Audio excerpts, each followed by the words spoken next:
Hey, guess what, everybody? I'm in a video game. It's on the Android and iOS app stores. It's basically kind of like Candy Crush or Bejeweled or whatever, but it's got all my little dudes in it. And there's 200 levels to get through, so now you have even more excuses to sit in the bathroom for hours at a time avoiding your family/roommates. It's all free to play, so just head on over to the App Store. Links are down below, of course, and just download and start playing right now. Come on. Hey everybody, welcome back to another episode of Doin the Devil's Tango. It's my little dating advice story, talking about dating stuff podcast that I do for whatever reason. And usually this podcast, take questions, take stories from the audience, from you guys. I have an email address. It's devilstangopodcast@gmail.com. Okay? That's in the links down below in the description, whatever. I'm once again here with my co-host, Ksara. Hello, everybody. And we're just going to read some of your emails and talk about stuff and just do what we do, which is nothing constructive, I think. There it is. So the first one here, it says, firstly, this is from Sam, by the way. Sam says, my girlfriend, 29, and I, 31, have been together for 2 years, and she's really territorial. Ooh. Mm-hmm. She won't let me go out with anyone unless she's busy, and I can't come into contact with any other girl. Like ever? Can't. It's weird. Can't come in contact with any other girl. What if the waitress is female? Like, what then? Right. So he's like walking down the street. He's like, oh no! Runs across the other side of the street. It's like, it's a girl. Well, that might be good to do anyway, but you know what I'm saying. I mean, Consider it.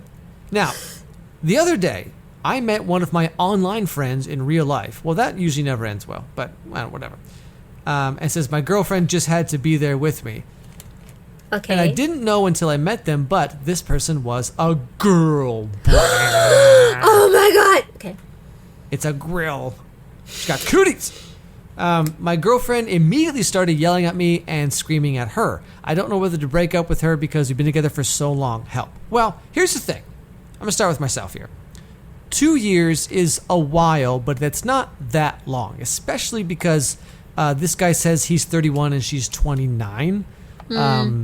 So it's like, if they were like teenagers as their first relationship ever, I could understand where it's like, oh, but we've been together for 2 years and it's sometimes it's good, whatever. But like, I don't know, at these ages, especially her being 29 and like, it says she won't let me go out with anyone unless she is busy, or he can never even like talk to another girl. Like it's, I mean, we don't have a lot of details here, but it sounds like not even at all, like ever talk, whether it's friends or like a waitress in a restaurant or a flight attendant, whatever it is.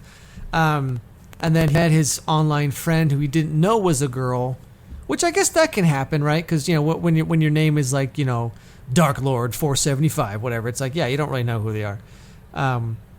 But her reaction was to yell at him and scream at her about what, I guess I don't know, like how dare you be born a girl? That's ridiculous. Like, if he was going to cheat or something, like, he wouldn't bring his girlfriend along with him. Like, I really don't understand the logic. Yeah, exactly. It's like, if his secret plan was like, oh, like, I'm going to meet up with this online girl and we're going to have an affair or whatever. Yeah, it's like he wouldn't bring her along and then be like, oh my goodness, you're a girl. I had no idea. Yeah, it seems like if that was going to happen, he would just not meet them, or he would meet them in secret or whatever. So now here's the thing. We talked about this before, but you are autistic, correct, Hey. Ksara? Yep. And one of the things about your autism you've told me is that you don't really feel jealousy at all. Not really at all, no. So how do you see this scenario? Literally insane. Like, I mean, I understand it, like, on maybe, like, a mental level, but definitely on an emotional level. Like, I really cannot fathom, especially, like, I mean, I'm gonna double back on the ages real quick, but 29 is old enough to know better.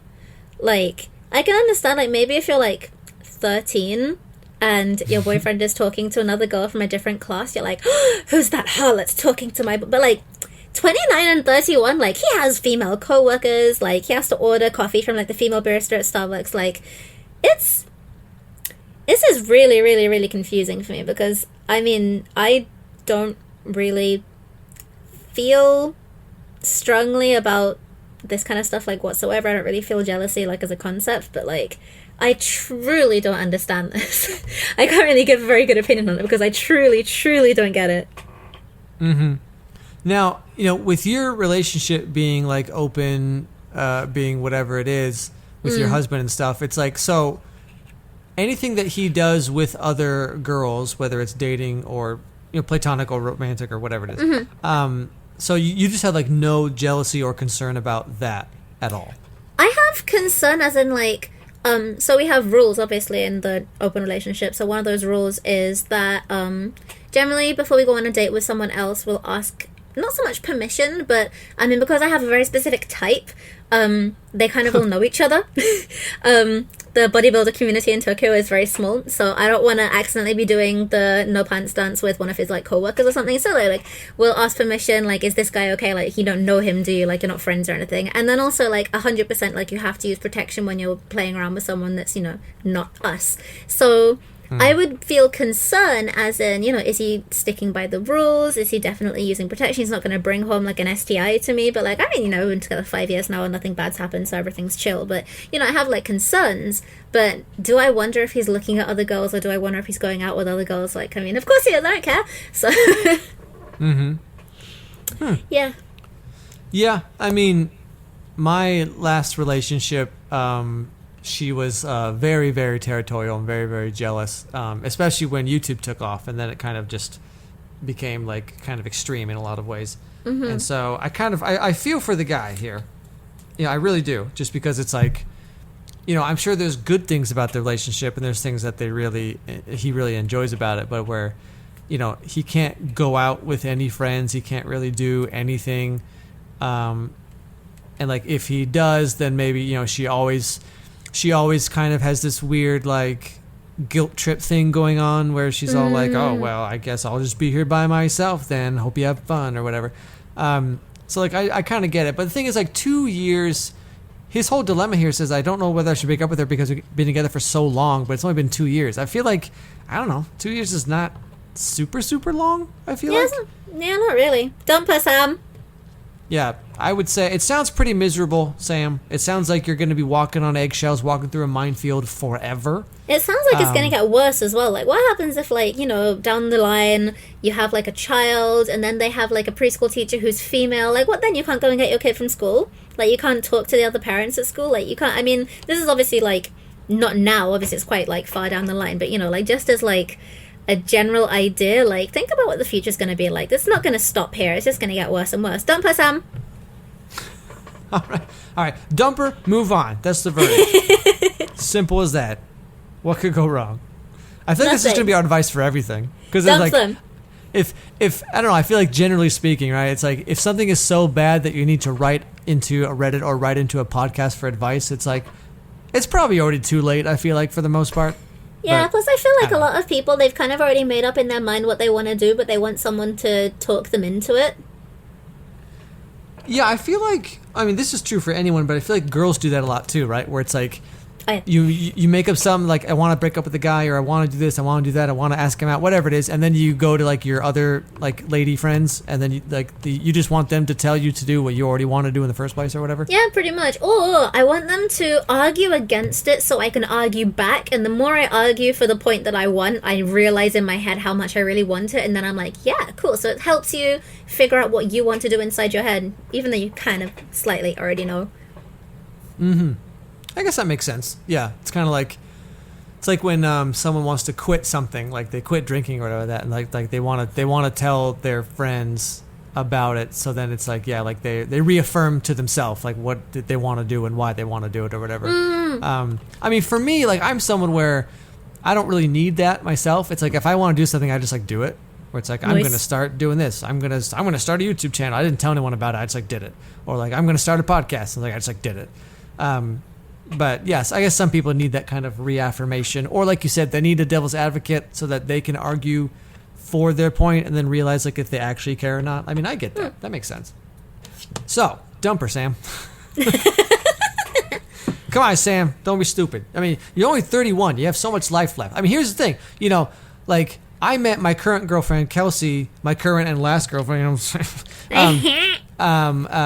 When I was 32, and so it's like, the happiest, best, most amazing relationship I've ever been in didn't happen until I was 32. So, if you feel like you're too old and you've been together for too long and like, oh my gosh, like now I got to start dating again or whatever. It's like, I mean, well, basically, reading this right here, it sounds like, and I feel like this is also going to be a running theme for our things, but it's like, it sounds like she doesn't actually like you, Sam. Like, you know what I mean? Well, okay, we're getting really deep into it now. Okay, cool. And you know what I'm saying? It's just like it's like, oh, she's really jealous and really territorial. She doesn't let him have friends, doesn't let him do whatever. But like, even below that, it kind of just sounds like she doesn't actually like him. Right? Like, she wants a boyfriend, she wants an emotional punching bag, she wants someone to help her feel secure in herself. But it's like, it sounds like she doesn't actually like him as himself or a person, because she's trying to control everything in his life. So who he is as a person doesn't seem to matter to her. You know what I'm saying? No, I don't understand it, probably because I'm autistic and this goes straight over my head. But like, is it like when a dog has a bone and they don't want you to touch it, but then when you're not really interested in it, they just drop it on the floor and they don't really care anymore? They literally don't even want the bone, they just want to have something and piss you off. Is it similar to that? Because I don't get it. I'm really sorry. I mean, it probably is. Yeah, it's on a similar way. Yeah, it's kind of it sounds like people like this. And again, I can speak from experience, and also just from reading these emails and things like that. It's like, it sounds like people want to be in a relationship with someone because they're insecure. They want someone to help them feel secure. They want someone to enable their behavior. They want someone to make them feel better about themselves, but they don't actually like that person, actually. Wild. That's kind of what it sounds like here. But anyway, dumper, Sam. Dumper. Why would you go through this, Sam? Come on. Think about it. Next email is very short, but I think is also very, it's kind of this, it's a universal issue I think a lot of people have. This is from someone named Thiago, and he says, I assume it's a guy, he says, what can I do to speak better with girls without looking like an idiot? Well, God, I wish step I number knew. 1, don't be an idiot. All right, there you go. No, I'm just kidding. I mean, I get this. I get it, because I remember being a teenager, being in high school, whatever it is, and like, girls always seemed like these like magical, mystical creatures where it's like, what's the secret password to unlock the door to get inside the whatever? It's like, it was always this like, how do you talk to, how do girls think? And there was so many. I remember in my late teens, early 20s, like I fell, this is embarrassing, but I fell head first into that kind of pickup artists, like how to make any girl fall in love with you in 30 seconds, like that type of thing, where it's like how to walk up to girls and how to say this and how to do that and like how to, that type of thing. And like the approach of all these things was, again, like I said, it was just all about how like girls are mystical, magical creatures or whatever. But it's like as I got older, and you can probably attest to this, Ksara, because you're a girl or whatever. I mean, are you even real? That's the real question. But it's like, yeah, talking to girls is literally like talking to anyone else. And there it is, everybody. There's the groundbreaking information. Yeah, but like it sounds so like easy to say, like, well, but like what exactly am I supposed? But like really though, it's like you talk to girls like you would talk to anyone. And so like if it says here like, what can I do to speak better with girls without looking like an idiot? It's like, well, you should just learn how to talk in general, like how to be interesting, how to be funny, how to be sarcastic and witty, how to tell a story, how to whatever. Like if you just know how to carry on a conversation with anyone, then just do that, but with girls, Can't really add anything to that. That's pretty much it. I mean, well, like when you were like younger, like teenage years, whatever like that, did you ever have trouble talking to girls or guys or whoever you're into? I mean, I went to an all-girls school, and I'm into girls and I'm also into boys, but like I literally didn't speak to a boy until maybe like the last year of high school, because we're completely separate, but for some reason we had like German lessons, like we had language lessons together with the boys' school next door. And like, I don't know, like I don't think I had any problems with that, but like it's not so much a case of talking to like the opposite sex or talking to the sex that you're attracted to. Like if you're attracted to that specific person, you're probably going to make an idiot of yourself in front of them anyway. Like True. In front of girls in general, like just speak normally, you're going to be fine. But in front of a girl you like, oh, you're going to make a twat of yourself every single time, because you're just going to act like an idiot in front of someone that you like, no matter what they are. Like if I had like a single British sterling pound for every time I made an absolute dick of myself in front of the girl that I liked when I was in my last year of high school. Like, oh, Jesus Christ, I would definitely have like at least like £100. Like, not, I wouldn't be a billionaire, of course, because, I didn't do that many Bezos. Yeah, I would be British Jeff Bezos, yes. Wait, is he British? No, he's American, sorry. But yeah, like, you're gonna make an idiot of yourself in front of someone that you like. But in front of girls in general, just speak, you're gonna be fine. Just chill out and take a deep breath and talk about normal stuff. But I mean, the thing is, especially like, I mean, this is true for anyone, but for this guy in particular, like as a guy talking to girls, it's like the thing that you really need to remember is that girls are just as anxious and nervous and awkward and whatever as you probably feel like you are. And it's like they're also wondering what to say, what to do. Am I sounding like an idiot? Am I whatever? It's like, chances are, I mean, unless they just really don't like you, which is a story of my life, you know what I'm saying?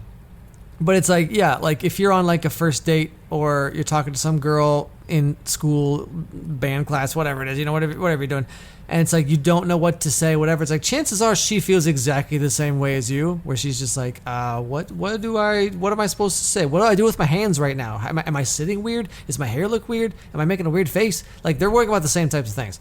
So it's absolutely. Like once you realize that, and then you just kind of talk the way you would talk to anyone, then I guess. But I mean, like if you have a hard time finding things to talk about, and you have a hard time like coming across as an interesting person or whatever, then like maybe you should become a more interesting person.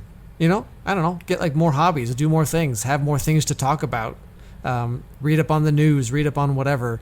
It's like watch true crime documentaries because girls love that. Yeah, there you go. Yeah, watch it. Listen to a bunch of true crime podcasts, and then just like talk about stuff. For some reason, don't know why that is. Girls love true crime. I don't know what that is. We really love serial killers. Just walk up to a girl and be like, hey, do you want to hear about some serial... Actually, maybe not, because maybe she'll think that you're a serial killer. Ignore that. Sorry, you can just scratch that out. But, like, maybe when you get, like, to be better friends with her, like, bring up serial killers. Because can you imagine? we just... You're just at the gym. Hey, do you want to hear about some like, hey, you want to talk about serial killers? The answer is yes! You'd be like, freaking right I do. As long as I have a chaperone and I'm home by 10, like... You can talk to me about serial killers anytime. Maybe not on the first date because I'll call the police. But in general... So who's your favorite serial killer? We do love some true crime.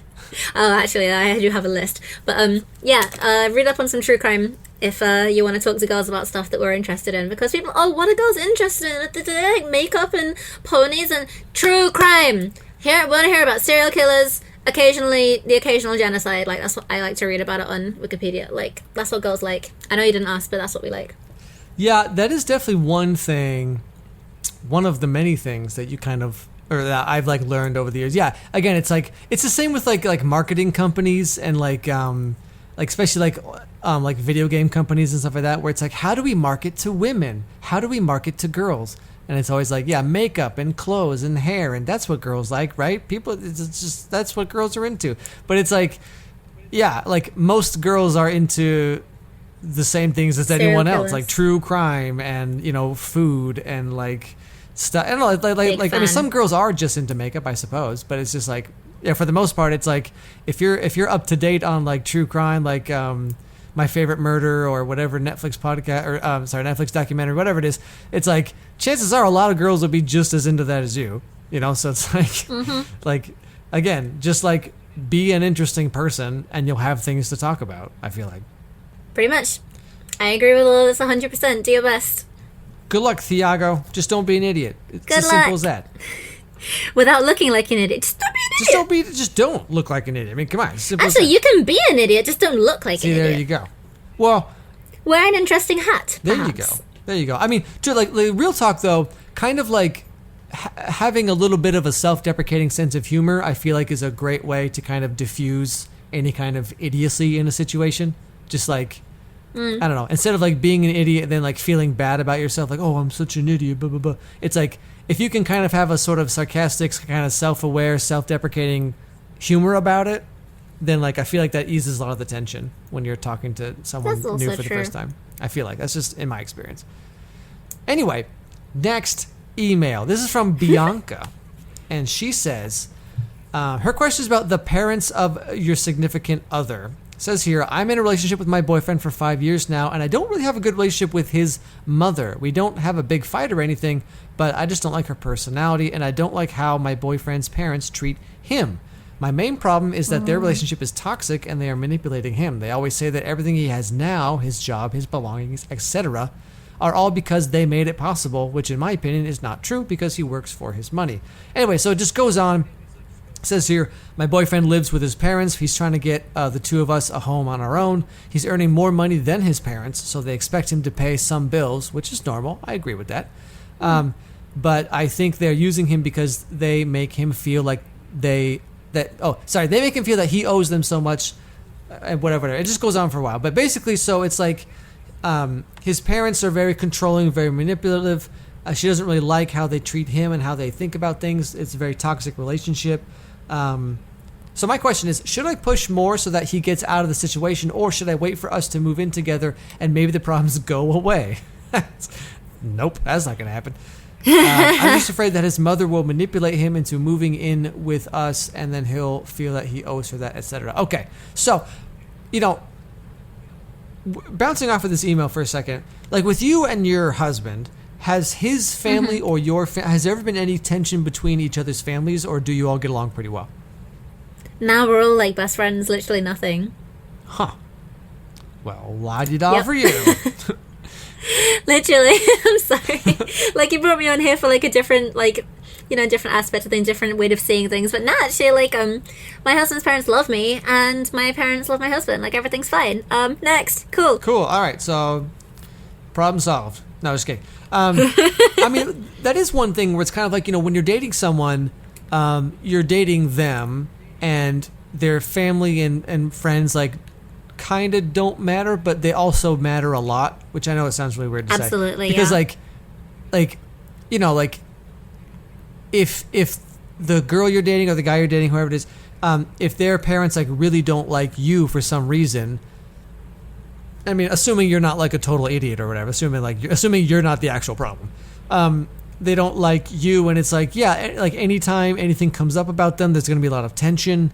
Anytime something happens with I don't know, it just seems like it could be a lot of like drama down the road, where it's absolutely, yeah, it's kind of like the mom is always upset about things, or maybe they have a brother or a sister who like doesn't like you because they I don't know, whatever, like whatever reason they don't like you, and it's like it's always gonna kind of be there, in a way. Like, for example, like if someone's parents are a certain religion, and then they want their son to marry a girl who's part of that same religion, but then he marries a girl who doesn't want to be part of that religion, that can be like a lifelong tension where it's just like, yeah, definitely. And so, it says that they've been together for 5 years, so it seems like it hasn't been a major issue up to now, but his mother one time explained to me that her plan is when my boyfriend wants to buy a house, his money wouldn't be enough, so they'd sell their house and move in with my boyfriend, is what she's saying. But like, this is gonna be a lifelong problem. If they're gonna try and move in with them, like, you can't escape from that.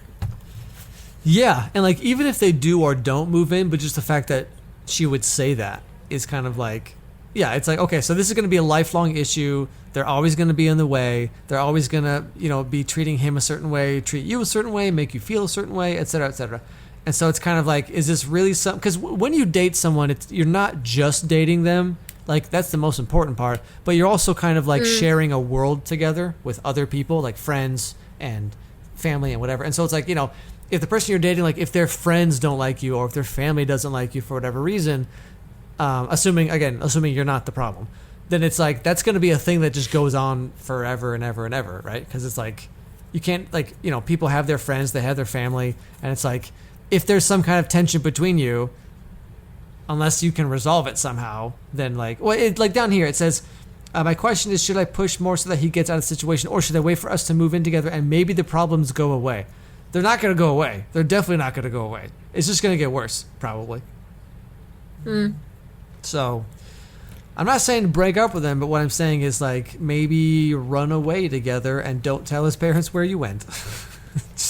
Yeah, I mean, that kind of, like, negativity, like, telling him that everything he has is because of them. I mean, like, in a way, I guess they gave birth to him, like, they created him, so yeah. But otherwise, like, that kind of negativity, like putting down somebody's achievements when they work really hard, like, I really cannot get behind that whatsoever. Like, imagine, like, it's just gonna get worse. Like, if you end up to, like, moving in together, it's gonna be an absolute nightmare. And then, like, they're gonna be like that if you guys have children together. They're gonna be like that to the children. It's gonna be a really negative way to raise children together, especially, like, if you have, like, grandparents like that. Like, this is gonna get worse, but, like, I don't know, maybe push more to get out of the situation, or at least, like, I don't know, if your boyfriend confronts his parents properly, like, you guys are really negative and I'm working really, really hard and it's really, really unfair that you're taking my money and blah, blah, blah.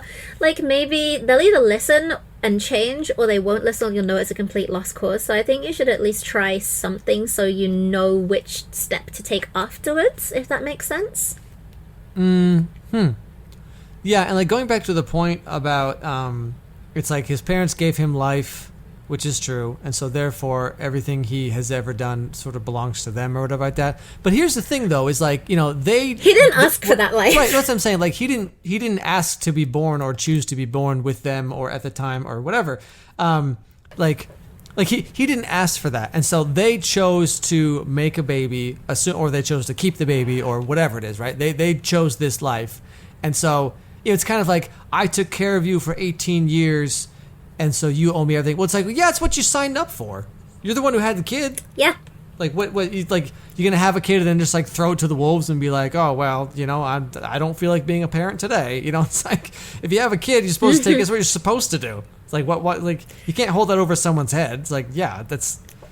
Yeah, like, I mean, if you live with them and you, like, you know, you're earning money, like, yeah, you should pay a little bit of rent, you should contribute towards the house. But it seems like he's going above and beyond on that. Like, the fact that they're trying to make it seem like, oh, everything you have is because of us. Like, I mean, obviously, you know, like, thank you for the education, thank you for putting clothes on my back, but at the same time, like, that's your job. So when you like, you go past 18, you go past go, you collect your £200, like, you're really on your own, like, you're your own adult, and it seems like he's doing a really, really good job. So that kind of negativity must be really, really, really infuriating. Yeah, I can imagine. I mean, like, yeah, just kind of like, you know, he's getting his life good. It doesn't say how old they are in the email, but you know, his life is going good. He's got a good job. He's got his girlfriend who apparently really cares about him. Been together for 5 years, so the relationship must be pretty good, I guess, or whatever. And so yeah, and then to just have this like mother who is just always in the way, always manipulating, always making him feel bad. Yeah, I mean, like, imagine if. I don't know. Like, imagine if you accomplish like so many things in your life and then your mom still just treats you like a child and still thinks you can't take care of yourself and still thinks that all these things. Like, yeah, that must be really infuriating for both of them, for sure. But also it's just like, well, like I said before, it's just always going to be this like drama in the relationship always, because the mom's always probably going to be making snide remarks, always being passive aggressive. She's always going to, like, whatever he does anytime, she's going to be like, all right, well, where's my cut of the money? Where's my cut of everything? You know, like, I mean, some parents are like that. Some parents are just like super narcissistic and super like whatever. And like, my opinion on this is maybe unpopular, but it's like, I don't know, like, you don't choose your family. And so, like, family's important, friends are important, yes, but it's like, it is your life, and like, whether someone is your friend or is your family, it's like, if they're really bad for you, I don't feel like you owe them anything just because they're your family. But maybe that's unpopular, because people say, "Oh, blood is thicker than water," and like, family's forever, whatever. But I feel like the family you choose is ultimately more important than the family you were given. I feel like. Absolutely. Like, I mean, I didn't choose for, you know, like, I didn't, past tense, have a good relationship with my dad, and I cut him out of my life completely, and I'm a million times better for it. It's just how it is. Like, you choose who you surround yourself with. So, I mean, I'm not saying, like, cut this mother out of the life completely, but, you know, it might be good if you can, you know, try and save up and work really hard. I mean, it's really difficult now because of pandemic, but try and get him out of that house, out of that toxic environment, and maybe you two can thrive together, and maybe the mother will calm down. We hope, we pray. Probably not, but at least, like, you know, lessen contact would be definitely beneficial to both of you. Yeah, I mean, like, I mean, my parents aren't nearly this bad, but like growing up, my parents were very overbearing, very strict, very, whatever all the time. So when I was 18, I left. I moved to Tokyo for 12 years. And putting that distance between us, I think, really improved our relationship between me and my parents. Because it says, he still lives at home and he wants to move out with his girlfriend of 5. Been there for 5 years and still don't live together. That's, that's saying something. But it's like, still trying to get a home for the two of us. He's earning more money than his parents make, whatever. And so it's like, putting distance between you and kind of forcing her, because right now, the boyfriend and the mom are kind of like together all the time. So it's like, she's always on his case, always up his whatever, doing whatever. And it's like, when there's distance between them, I feel like things will either improve or they'll just dissolve completely. But either way, it seems like it's better than what's going on now. So, definitely. So I guess what I would say is move out as soon as you can and don't let her move with you. If money is an issue, then just rent an apartment together or something like that for a while. Rent kind of a small, simple apartment, keep saving up money, and just kind of, like you said, not cut your mom out completely, but you need to put some distance between you so that she can see you as an adult instead of a child who she's always has to take care of and who's always, because she'll always see you that way until you're not that. So if you're still living at home, she's still going to see you as a child, no matter what. That's just how parents are. And so when you leave, then she has to acknowledge that you are an independent adult at that point. And then hopefully the relationship gets better, things improve, everything's fine, and it's like, I need to calm down or whatever. Because, for example, the boyfriend's living at home with his mom right now, or I guess both his parents, but certainly his mother. And it's like, she can say whatever to him in any way because he lives there and he has to pay bills, he has to do whatever, so he's not going anywhere, and she has no incentive or reason to grow up and change at all. And because there's no reason for her to stop the behavior. Whereas when he removes himself from the house and there's distance there, then she's going to need to realize if I want to actually talk to him at all, I have to not be a certain way. Which again, I think that's why putting distance between you, I think, is a really good thing for anyone. To my parents' credit, they were always about making us be very independent. Where it's they're when you're 18, you're gone. Or if I wanted to buy something, it's Mom, can I have a whatever? And then she's like, sure, you can have whatever you want. Save up the money, buy it yourself. And so so when I left at 18, it's the relationship got so much better because I was an adult and I was acting like an adult and I was doing adult things. And so in the same way, I feel when you move out without your mom specifically, because if you move out and get your own house, but then your mom's going to move in with you, then what are you even doing at that point? Come on. What? That sounds horrible. That sounds I love my mom, but I don't want her to live with me. Right? No, yes, same as me. You get your own house, you bring your mom there, that's her house. That is her house now. That's not your house anymore. No, exactly, yeah. 100%. It will become your mom's house, and she'll treat you as if you are living in her house. And so you need to, I know some people have a thing about family and it's but I can't, I don't want to disappoint my family. I don't want to make my parents upset, whatever. But it's you just kind of have to, I think most parents, well, I can't say that. A lot of parents would rather their kids just stay home all the time, never leave me. We're just going to be best friends forever, whatever. But it's you got to get out on your own. You got to get away from home. The sooner the better, I think. But that's just how my life turned out. And I think yours as well. Didn't you move to Japan when you were 18, 19, whatever? Yeah. A little bit before my 18th birthday. Yeah. So, again, it's you just got to do it. The earlier the better. The earlier you can become more independent and grow up and kind of figure out who you are as a person, the better your life is going to be, I think. I get behind it. I absolutely agree. Next email. We got 2 more to get through. It says here, hi there. I loving your podcast. Well, thank you. I appreciate it. Name is Siobhan. Siobhan? Siobhan. Siobhan? Okay, my mistake. So it says here, I'm a 21-year-old female. I have a thing for my housemate of a few months, 22-year-old male. I love it. Oh my God, they were roommates. And they were roommates. Oh my God, they're roommates. There's great chemistry. I can't help how my crushy feelings have developed, but there's a couple differences in lifestyle. Okay, here we go. First of all, he is a stoner. I am not. He is very messy. I'm a very tidy person. How would you approach this situation? I have so much fun, and I feel really happy when I'm around him, but are the differences too much? Thank you, and good luck with the podcast. Okay, now, I'm just gonna stop there. There's a PS on this email, but I'm not gonna read that yet. Oh. There's a PS, but just leave that for a second. So she's interested in her roommate. Maybe he's like super hot. He's all like good looking, and he talks about sports. I don't know, whatever. And then, but he is a stoner, and she is not. He's very messy. She's very tidy. So they seem to be very opposite in a lot of things. Now, the whole stoner thing, I feel like that just kind of depends on your opinion of it. Like, I would never date someone who is a stoner, and I know that you wouldn't either, Ksara. But, you know, some people just don't care about that stuff, I guess.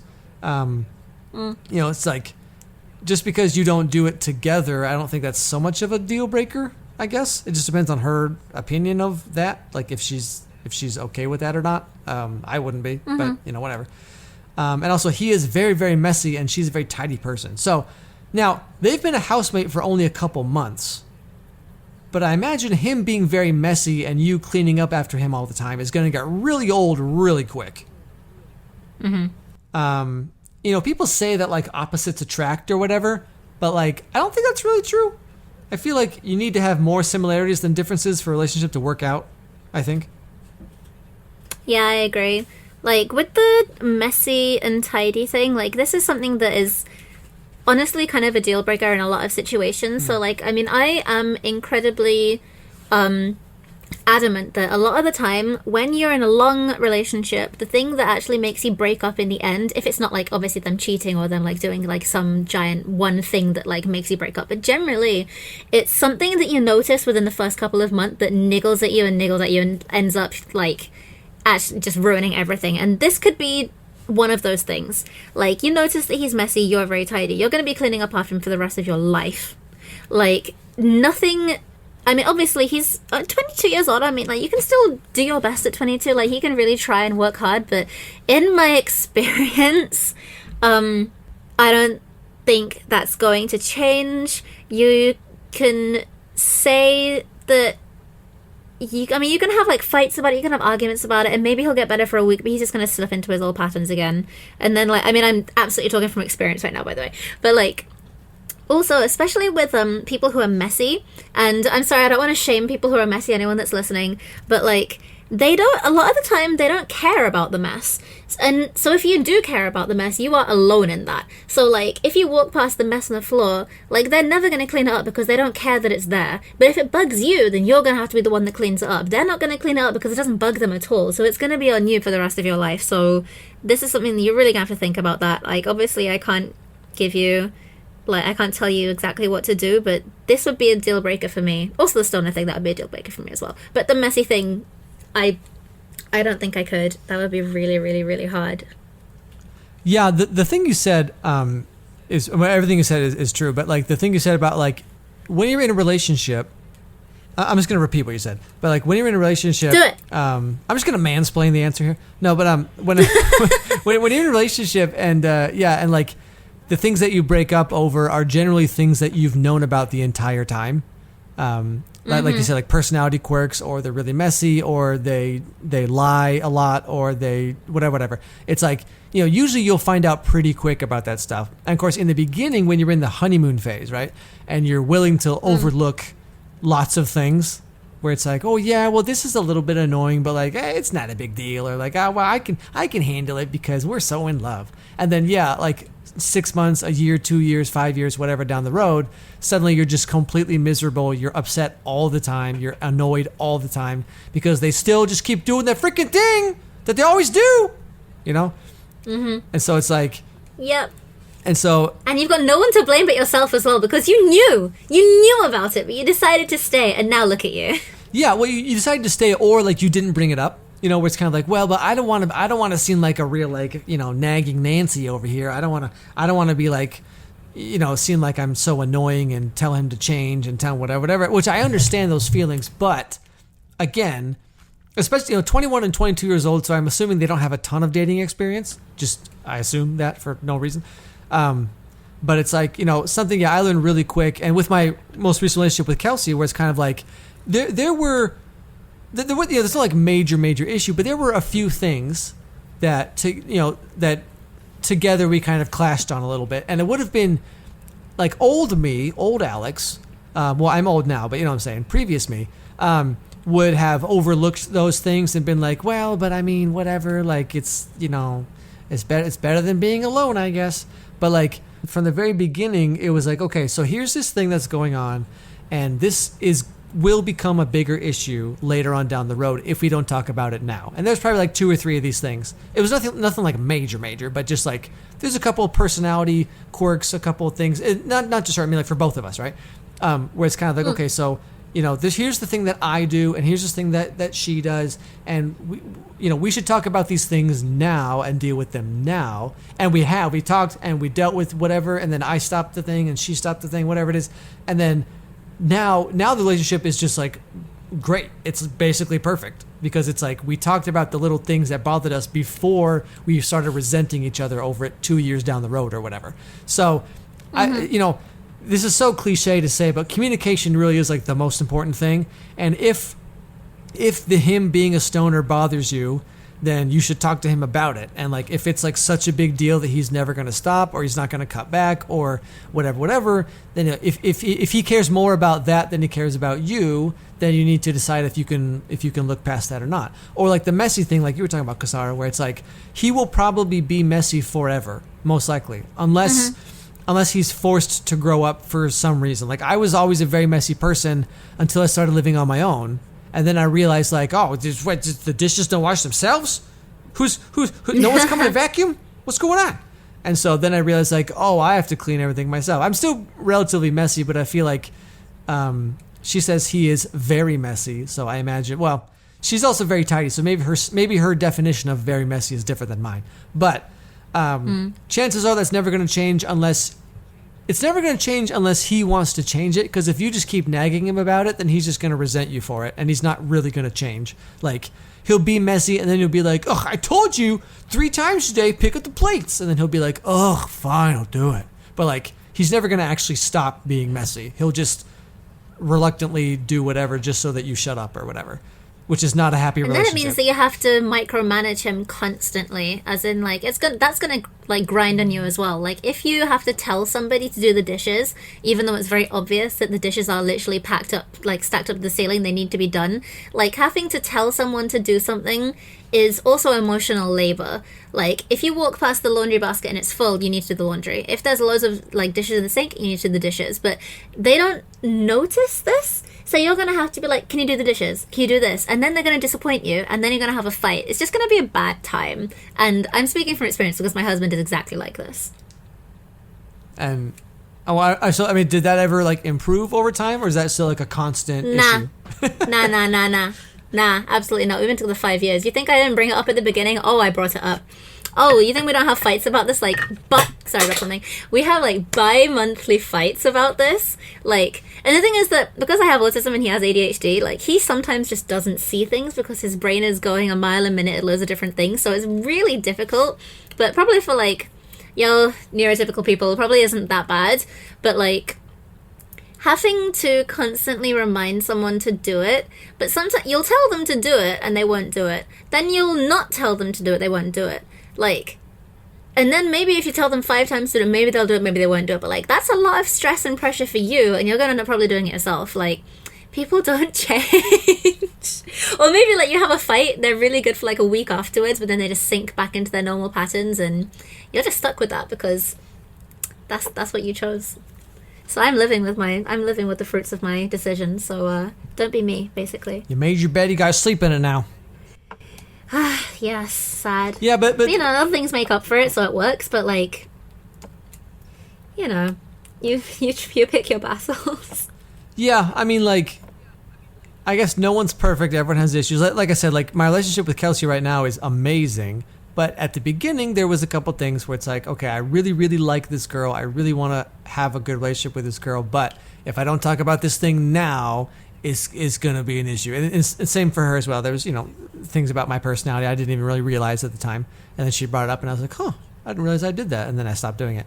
But yeah, it's like you just have to talk about it. And some people can change for sure. Some people can stop certain behaviors if they really care about the other person and they care about the relationship.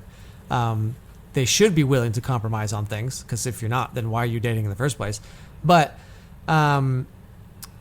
it's like the differences of like him being very messy and you being very tidy is really going to weigh on you for sure. Like you were saying, Ksara, where it's like it'll just be a micromanaging constant battle where it's like you'll just keep looking for things that upset you almost. You almost get like addicted to it in a way where it's just like, why didn't you do this? Why didn't you do that? And then he'll, of course, feel like he's walking on eggshells all the time, and then it'll start to affect every other part of your relationship because he'll feel like, you're always judging him and he's always doing something wrong, and then that's going to affect just like everything down the road. So I would say you need to be very careful going forward. Now, here's the kicker. There's a PS to this email.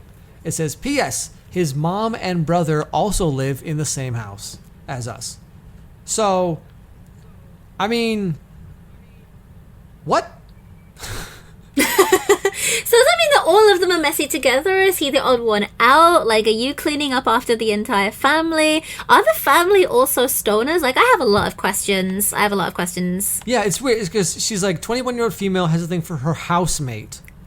But her housemate is also... So she's living in a house with a guy and his mom and his brother. What is this arrangement? Did she just move in with this random family? Like, she's moved in with a family? Did you know them from church or something? Yeah, what is this? She's moved in with some family, and she's like, oh, he's kind of messy, and he's a stoner. It's like, yeah, but I mean, you're living with this dude's mom. Like, and you're not in a relationship either. Like, you have a crush on him, and you're living with... I'm really confused. That's what I'm saying. It's like, everything up to now makes sense. It's like, okay, he's messy, he's my housemate, he's whatever, I get that. But it's like, did you just like move in to this dude's like childhood home with his family or something? And it's like, could you imagine, okay, like if they start dating and it's her and this guy and they're dating and they're doing the devil's tango, hooking up, whatever, in the same house that his mom and brother live in? Oh, come on, we were all 16 once. But they're 22 at this point. They're 21 and 22. It's like you're past that. You don't have to be like living, but still, like everyone was 16 once, yeah, but like you didn't live with your 16-year-old boyfriend or whatever, like in your house. No, right? Yeah, you are right. You are correct. That would be the most awkward thing. It is. And also the fact that, like, you're going to go from just being housemates for some reason in a random person's house. You're going to do just from being housemates to possibly dating, to possibly being, like, in a relationship, all while living with his mother and brother. Like, I'm really confused. This seems like a nightmare. Couldn't be me. Could not be me. No. Long story short, but if the whole family are messy, then you're fucked, basically. Yeah, if everyone's messy, because says he's very messy, I'm very tidy. But yeah, but what about the rest of the people? Like, does his mom clean up for him? Does his mom smoke? That's what I want to know. Yeah, is the whole family in on it? Which I guess that's a thing, but still, it's just like, ugh, man, this seems like a nightmare situation. Like maybe move out of there and then talk about it. Like, that's the advice I'd give. Like, find a new place, because then if you start dating, it doesn't go well. Like, you're gonna have to move out anyway. It's gonna be terrible. Can you imagine having a fight with like your boyfriend, and the boyfriend's mum's like right next door, and you've only known each other like a little bit? Like that sounds like a disaster waiting to happen. Maybe move out. Yeah, no, exactly. Yeah, having some kind of argument about something, about whatever it is, and his mom is like right there. I would hate that. This is like a nightmare. Can you imagine? Like, oh my god. I'd throw hands with the mom as well. This is, how do people get in these situations? I mean, I don't mean to judge you at all, Siobhan, but like, what? What is this? Why are you living with some dude, his family, and you're crushing on this dude who, I don't know, but this seems like a nightmare. I cannot imagine this. This would be horrible. Ugh. And she's from Melbourne as well. Like, that's, I'm guessing this is Australia, but like, spiders as well on top of all that, like, and like everything's on fire and kangaroos are punching people or whatever they do. I don't know how kangaroos work. Koalas are dropping out of the skies. You hear about drop bears? They have chlamydia. Like, koalas have chlamydia. This is like, I need you to Google this. Chlamydia's falling out of the sky. No, come on. Swooping season. Like, it sounds like you've got like your work cut out for you. Like, you don't need a stoner who's very, very messy on top of that. Like, you already live in Australia. Yeah. Life is hard enough. All right, give it a rest. You don't need to make it more difficult for yourself. Like, snakes and box jellyfish, like, get out. But real talk though, real advice here is like, I would say do not date this person. Like, do not date this guy, because that seems like a complete nightmare. If you fight and you break up, then you gotta move out of like his family's house that you live in for some reason, and then just like trying to be in a relationship where like you're trying to make out and hold hands and do the devil's tango, whatever it is, while his mom is just like baking bread downstairs. I don't know, it's weird. This just seems like you're 21, 22, you're too old for that. So do not date this person. I would strongly recommend that, because I mean, even the whole mom and the brother thing aside, again, the fact that like you're gonna be miserable, most likely, just thinking of it now. Like, you know, he's very messy, he's a stoner. Chances are he's messy because he's a stoner. And so like you're gonna be miserable, I'm pretty sure. Unless this dude better be like super hot, because there's nothing that seems redeemable about this guy in his situation whatsoever. Maybe he's very pretty. He's very pretty. Okay. Fuck off. Okay, last email. It says here, been loving the podcast so far. My favorite takeaway from episode 1 was to stop looking for something to justify the feelings rather than addressing the feelings themselves. Okay, yeah, I think I said that. Maybe. Profound. I probably said that somewhere. Now, me, female, 20, and my boyfriend, male, 19, have been dating since May. Okay, so it's been about 4 months or so. Good for you. We've known each other for like about 3 years, but weren't in a position to date. However, this summer we wanted to take the leap and start an all-in intentional relationship, not an accidental one, intentional. It says here, however, he had to leave for college 3 weeks ago. We both agreed that because of our great friendship and love for each other, we wanted to put in the work to make the long-distance relationship last. We're doing ... okay. I feel like he's not putting in the work to grow our relationship. When I brought it up, he said he doesn't have free time and doesn't know how he can put in extra effort. He was quarantined his first week and a half, so now he feels like he has to catch up and build a good friendship group, etc., etc. Okay, so the issue is, how do I balance feeling like I'm a girlfriend in need of attention/affection and wanting him to live his best life as a freshman in college 6 hours away? I mean, now you have experience with long distance relationship with your husband. However, you also have an open relationship anyway. So did that ever be any kind of issue of any kind about like you're apart for so long, and so like, you know, like, I don't know, was there any issue about that at all? Or like, are you both just pretty chill about that stuff? No, it's still an issue. As in, like, obviously, he's my number one. He's, like, the most important, you know, person, other than my mom, obviously, to me, like, in my whole life. So I need a lot of attention. I need him to, like, message me. I need him to reply to my messages that I send him, like, in a timely manner. Because obviously, you know, like, if we're together all the time, there's no real point in, like, messaging at all. But if we're long distance, then messages really mean something. So even if I've just sent him like a meme, like I expect a response, like even in the form of like an emoji, it's fine. But I need to be like validated, I suppose. So especially when I go back to England and I leave him here, if he's not available to like FaceTime or he's not replying properly, it does make me feel like really unwanted, really like upset, because I'm like, come on, like, you're supposed to, I mean, like, I can get, that's the thing, like, you can get attention from other people so easy, as in, like, I'll upload a selfie on Instagram and all these guys are going to be DMing me. But that's not the attention that I want. You want that attention. Why can't I get that attention from my husband, who I love and cherish? Like, you know, you want that kind of, like, it's kind of a little bit more difficult because you've been together for so long, because obviously, you know, like, the spark goes out. I mean, I wouldn't say it's gone out, but you get what I mean. You get more comfortable with each other. But it's so important to put in extra effort when you're long distance. And I think what our friend here is saying, like, you know, it feels like he's not putting in the work to grow your relationship. And I think it takes a lot more effort when you are long distance. Like, you really need to put in, like, work. But then at the same time, you know, like, he does have to catch up and build a good friend group at where he's at, like, at college at the moment. But, like, at the same time, you really have to, like, put in the effort to make your relationship your number one priority. And it's not that difficult. Like, like, you know, in the 21st century, we take our phones everywhere. Like, you can message her on the toilet. Like, we take our phones in the toilet. Dirty, but you do. Like, just playing that tempo run. Yeah. No, but you know, like, dirty, germs. But you're not hand sanitizing your phone, though, are you? But yeah, like, you take your phone everywhere with you. There is no excuse whatsoever to not respond to messages and make your girlfriend feel like she's loved and she's wanted. So sometimes I really don't understand it. Well, my husband doesn't do that when he's long distance, but, like, at the same time, he does have ADHD. So you have to always make these kinds of, like, you know, not excuses. Concessions? Good excuses, that word. Thank you. That's what I wanted. But, you know, it's not that difficult to put in the effort. So if you're saying, like, he doesn't have enough time because he has to make friends at, like, university, like, do you have time to eat? Do you have time to sleep? Do you have time to take a long poo? Do you have time to masturbate in the shower? You have time to message your girlfriend and tell her that she's pretty, okay? Like, it's not that difficult. Like, I don't know where I'm going with this at this point. Like, I remember vaguely that you asked me how it related to my experience. Yeah, it's fucking hard, man. Whether you're in an open relationship or not, like, it's fucking hard. Like, I mean, we're in an open relationship, we can play with other people, but obviously, the thing that I want is very specific. I want love and affection from my absolute number one, like, the light of my life. That's what I want. I mean, I can go get dick on the side if I want it, but, like, it's different, isn't it? Yeah. I'm generally, I assume it's different. I mean, yeah, never been in your situation, but I'll just nod my head.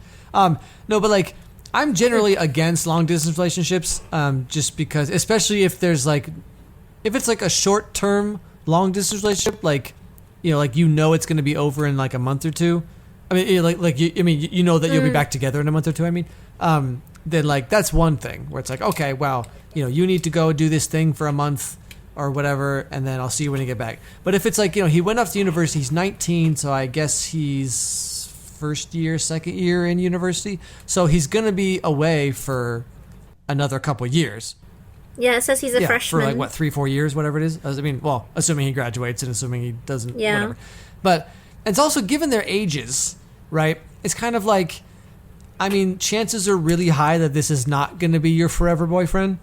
And so, you know, to put in, for both of you, for him and for you, to put in so much effort and so much heartache and so much, like, why aren't you texting me? Why can't you talk to me? Why can't you, whatever, when it's like, I don't know, there's such a high, like, I don't mean to be like a bummer, but, like, there's such a high chance it's not going to work out in the end anyway. And it's like, I don't know, maybe you guys, you know, you've been dating since May, so you've been together for 3-4 months at this point. And it's like, I don't know, maybe that's just all it was, and that's all it's ever going to be. It's like, you know, the time that you could spend worrying about where he is and what he's doing, who he's talking to, why didn't he reply, why was his reply not exactly as enthusiastic as you wanted, whatever. Instead of worrying about that, it's like, I don't know, you could be dating someone else who's closer to home or whatever. And like what you were saying, Ksara, about how it's like, you know, why, you know, it's so easy to reply, it's so easy to put in the effort, you just have to put a little more effort, but it's easy to do because you always have your phone, etc., etc. But I think you're also assuming that he is also interested in maintaining the relationship anyway, you know? That's true. Because, like, maybe he's not. Like, maybe this guy, 19-year-old guy, freshman, college, friend group, whatever he is, like, I don't know, maybe he's just, like, not into the relationship as much as she is, and he doesn't really care that much to make the effort. Because I feel like, well, going back to what I said at the very first email, where I was saying, like, it seems like she doesn't actually like the guy. In this case, too, it's like, it might simply be a case of, like, I don't know, like, maybe he doesn't really like you as much as you think he does, or maybe he doesn't like you as much as you like him. Damn, you're really harsh today. Oh my god. Well, it's just true. I mean, like, I know it's like, it's, I'm just being a realist, you know what I'm saying? Like, I'm not saying that he hates her. I'm just saying it's like, if you really, really like the person, you would be willing to make the effort, right? Yeah, that is true. Like, I mean, when there's no response, like, if you message someone, they don't respond to you, that is a response in itself. Exactly. If they cannot make time for you, then they're not really making the effort to make time for you. It probably means that they don't, you know, think about you or care about you as much as you would like them to. And that's really, really upsetting. But I don't know, if he says that he doesn't have time, like, there is no way he doesn't have time. I mean, I get like, lessons are busy and you have to go out and party and make friends and blah, blah, blah. But, like, there's always time for a quick, like, even if you can't make time to, like, FaceTime or call each other, like, voice messages are nice.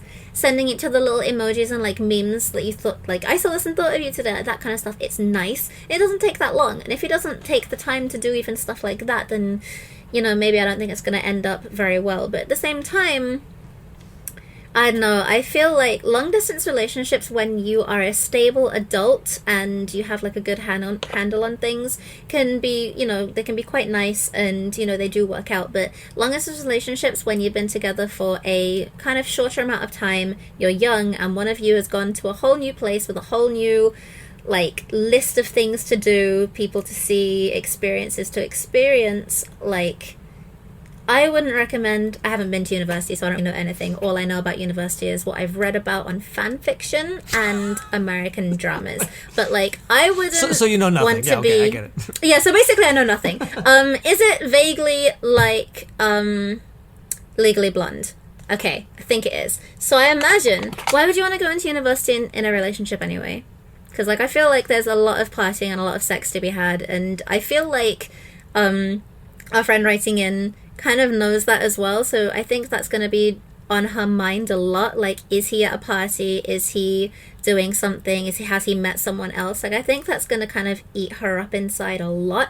I mean, if you can deal with that and if you have complete trust in him, that's cool. But like, personally, I don't think if I was in this position, I don't think I'd be able to deal with it. Yeah, me too. I mean, it's definitely part of the reason why I say, like, long distance relationships in general, I feel like are kind of generally doomed to fail. And I know there are definitely people who their relationship works out and they're long distance and it's fine, but it's like, I feel like they're outliers more than the norm. Like, they're anomalies that kind of prove the rule, where it's like, oh, it hardly ever works out because everyone, you know, it's like, I don't know. Well, it's kind of like what you said, where it's like, yeah, especially at university of all places. Like, if you're an adult and you're off, your life is stable and you're comfortable in yourself, comfortable relationship, and then it's just for a job or whatever like that, then that's one thing. But like, being, you know, a 19-year-old guy going off to college as a freshman, it's like yeah, you should just, I don't know, you should just let him, like, you should break up with him, basically. Like, it's gonna be so much heartache and so much pain and so much worrying and like, oh, he didn't reply back, and he says he's going to a party and he didn't reply to my message. It's 3 a.m, he still hasn't replied. Like, what's he doing? You know, it's like, it's just going to eat at you constantly. Yeah. And it's not fair to him, because maybe like he would get to meet someone who's great or get to hang out with friends more, but instead he has to talk to you because you feel in need of attention, which is totally understandable. But still, it's like neither one of you is going to be satisfied or fulfilled in this relationship for years and years and years. So I really don't. It's kind of what you said, Ksara. It's like, you know, going into university, unless you're both going to the same college together, I suppose. But that's not the case here. And so, like, going into university, it's like, yeah, like, you probably shouldn't even be in a relationship when you go into university, because, like, you're going to have so many chances to meet so many more people and experience so many new things that it's, you know, always having to check in and think about, or always having to worry about the person you're dating who lives, you know, 6 hours away, whatever. It's kind of like, I don't know if that's really worth it, especially at such a young age, you know? Yeah, that time. I mean, the time that you spend wondering what he's doing, where he is, why isn't he messaging me back? Like, you could definitely spend that doing other things like baking, or like, I don't know, like keeping bees, or reading Captain America fanfic, or reading Captain America fan fiction. Check me out on Archive. I'm joking. I don't actually write Captain America. I write Attack on Titan fan fiction. But yeah, like, you could definitely spend that time possibly sucking dick. Don't know. Possibly. Just like an idea. Like, you could definitely find someone better, maybe in your hometown. Like, so generally it comes down to, in like up until now in the different episodes we've done, so Alex says break up with him, and I say maybe either send him a nude or suck a dick, and that's generally the way of advice that we end up giving is. I think we're spot on here. Break up with him and also suck a dick. Maybe two. I mean, sure, at the same time. But break up with him. Break up with him by sending him a picture of you. No, never mind. No. I'm joking. Okay, no, but really though, it's like, given how young you are and given how long you've been dating, which is not very long, and And given the situation of like he's off at university, I don't know what this girl's name is Gabriella. I don't know what Gabriella's doing with life. I don't know if she's at university somewhere else. She's a year older than him. Troy? Is this high school uniform? Is this high school musical? Is this what happens? Like, as I haven't watched it. No, it's not. No. Does he go off to university? Well, they all do, but they don't really like stick together as far as I know. So. Oh, they weren't all in it together. That's sad. No, they all go to different universities. They were in it together until it was inconvenient, and then goodbye. No. Story of my fucking life. The end. No, but like, yeah, again, like I'm just repeating myself, but given your ages and given the situation, and you've only been dating for like 3 or 4 months at this point, and it just seems like, you know, her question, how do I balance feeling like I need attention and affection and wanting him to live his best life? I mean, I don't know. I feel like you should let him live his best life and you should live your best life. And, you know, a couple years from now, if you're both single and you happen to bump into each other at Starbucks or stuff like that, I don't know, maybe you can give it a shot again. But like, generally, yeah, it's like it's like you were saying, Ksara, the time that this girl's going to spend waiting for this guy to reply and constantly checking her phone and constantly wondering what he's getting up to, she could be with someone else that makes her happy and makes her feel fulfilled, gives her attention, gives her affection, whatever, anyway.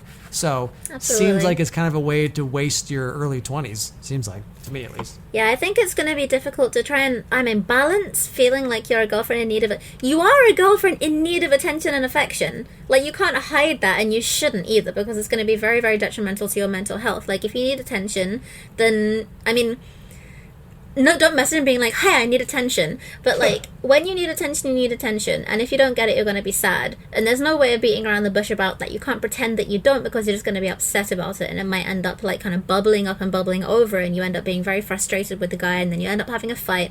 Like, there's no way to balance this. You're going to feel like you need attention. And if he doesn't give it to you, because he's living his quote-unquote best life, I have comments about that. But, you know, there's no way to balance it. Like, I think it's going to be too difficult. And long story short, break up with him. Cool. Yeah, well, it's exactly what you said. It's not about balancing. It's about you're not getting what you need. And so the question is like, is that how you want to be for the next 4 years? I would assume not. So it's like, yeah, like it's total. There's nothing wrong with like, you know, needing something in a relationship, right? Where it's like, you know, like if you're like super, super needy, or like your need for attention and affection ends up like dominating the entire relationship, that's a different issue. But like, absolutely. But like, you know, it's not like you're just friends who like message each other once a week and say like, hey, what's up? You know, it's like if you're in a loving, romantic relationship with someone, then it's like, yeah, like you need attention and affection. If you're not getting it, and it's what you really want and you need it, then you need to go and get it from that person. You need to tell them what you need, or if they can't fulfill you in that way, then I don't know, find someone who does, I guess. I don't think, especially at 19 and 20, it's like, I don't know, you should be dating lots of people anyway, I feel like. I mean, I wouldn't know anything about dating lots of people, so I don't know what you're talking about. Right, because you're just a very innocent, very pure angel. Yes. Yeah, but I mean, it's exactly what Alex said. Like, if you need something specifically and someone isn't giving it to you, then there's really no way that's not your responsibility. Like, you can't manage what you need. If someone's not giving you what you need, then you need to try and find someone who is giving you what you need to literally just preserve your mental health and stability. Pretty much. And that's going to wrap it up for today. Thanks for listening, everybody. Hope you enjoyed it. Hope you learned something new. Hope you I should probably learn how to talk. I hope you learned something new. Hope you enjoyed it. If you have your own stories or your own questions or your own concerns or own whatever, send it to devilstangopodcast@gmail.com. Once again, I'm Alex Myers. I have a YouTube channel with my name, Alex Myers. I don't know how you would find this podcast otherwise, but I do cartoons about like rom-coms and romance movies and things like that. It's kind of my general bread and butter over there. And this is Ksara. She's not a real person. I'm the sock puppet, and he's like just kind of pretending, doing this entire voice. Thank you. All right. Thanks for listening, everybody. See you next time. Bye-bye.